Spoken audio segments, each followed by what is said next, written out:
The evolution of consciousness involves an increasing level of complexity as successive levels of consciousness are layered and then interact with each other, with each layer attempting to not only express its own native way of seeing and acting, but also needing to accommodate the demands and different considerations of the other levels. Thus, we may think of something with the mind, but when we try to express it in the body or the vital level of our being,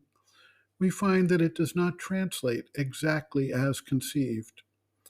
Our vital being is able to infiltrate the mental process and bias the mind's actions to justify its desires. And we also can see that when the vital interacts with the physical body, it can lead to strain and injury if the body is unable to manage the intensity of the effort called for or the force deployed. Things become even more complex when we realize that the mind, the vital, and the physical are not unified within themselves, but also have different drives, directions, habits, needs, and predilections that make each evolutionary stage complex in and of itself. For those who seek liberation from the external life, who seek spiritual realization through one pointed focus on the Absolute, these issues may, but not necessarily do, have very little relevance, as they can simply withdraw, avoid the issues to a great degree, and escape what they believe to be the illusory nature of the life in the world. It is, of course, not absolutely true, simply because achieving such a one pointed focus without dealing with the distractions caused by the body, the life energy, and the mind is not as simple a feat as some may assume. For those, however, who recognize the omnipresent reality of the universal manifestation and who accept the need for unification with the wider purpose and implementation of the significance of that manifestation, it is clear that there is no way to simply cut the knot of the problem. Rather, each element needs to be carefully untied and redirected. This leads to the enormous task of applied psychology that Sri Aurobindo and the mother have described. Sri Aurobindo writes, quote,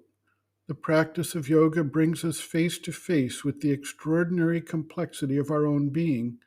the stimulating but also embarrassing multiplicity of our personality, the rich, endless confusion of nature. To the ordinary man who lives upon his own waking surface, ignorant of the self's depths and vastnesses behind the veil,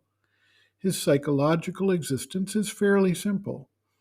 A small but clamorous company of desires, some imperative intellectual and aesthetic cravings, some tastes, a few ruling or prominent ideas amid a great current of unconnected or ill-connected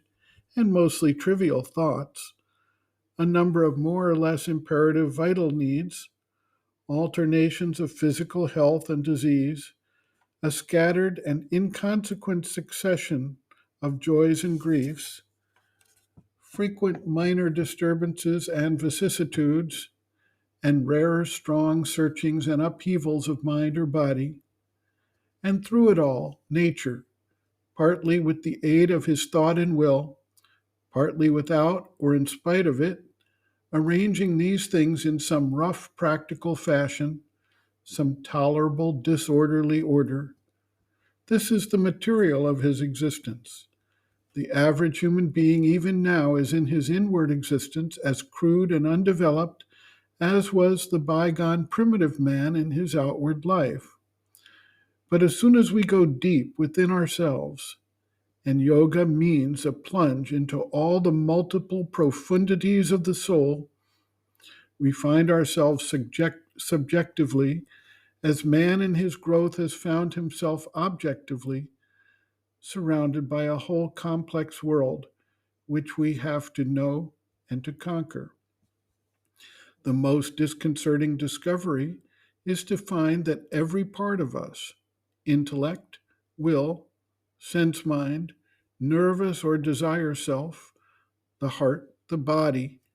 has each, as it were, its own complex individuality and natural formation independent of the rest. It neither agrees with itself, nor with the others, nor with the representative ego, which is the shadow cast by some central and centralizing self on our superficial ignorance. We find that we are composed not of one, but many personalities, and each has its own demands and differing nature. Our being is a roughly constituted chaos into which we have to introduce the principle of a divine order. End quote. Reference Sri Aurobindo and the Mother, Our Many Selves, Practical Yogic Psychology, Chapter 1, Our Manifold Being, pages 8 to 9.